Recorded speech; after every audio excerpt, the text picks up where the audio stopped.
Shown here is the hierarchical view of a cellular network with various network elements. Thousands of BTSs could be required to cover the geographical area under an operator's network depending on the size of the coverage and the subscriber strength. In this hierarchy, above the BTS there is a BSC or the base station controller. Just like that BTS has limit on number of calls, BSC also has limitation on the number of BTSs.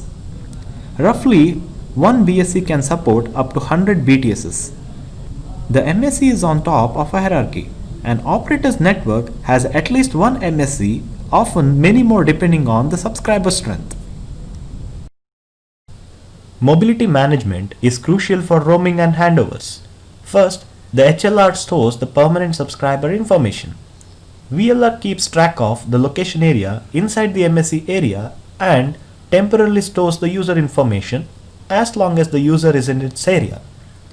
As long as the user moves between the cells within a BSC area, the BSC takes care of mobility management.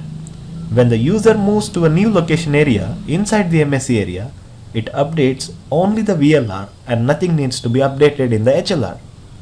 The HLR tracks the current MSC and not the location areas within the MSC. Here, a user dials the landline phone number. As soon as the dial, mobile sets up a radio network connection to the MSC.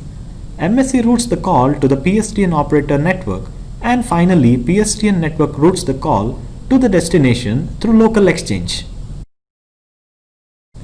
Let's look at a mobile originated call within the same network. As per the mobile originated call setup procedure, the radio network sets up a connection with the MSC. If the call party belongs to the different MSC in the same network, the both MSCs should connect each other as shown in the picture. HLR requests the routing number from the new VLR and relays it to both the MSCs. The called user's MSC VLR broadcasts paging message to the destination mobile. Upon receiving the paging message, the called user mobile sets up the radio network connection as per the mobile terminated call setup procedure. Let's look at the roaming case, that is when a user belonging to operator A moves to operator B's network. Operator B's MSC or VLR informs operator A's HLR about the user's location following the mobility management procedure. If someone attempts to call this user's number, the first request goes to the home network. Since the user is not in the home network, the MSC requests the routing information from the HLR. HLR provides the routing number to the requesting MSC. Then the call is routed to the visited network using this routing number. The visited MSC pages the mobile terminal.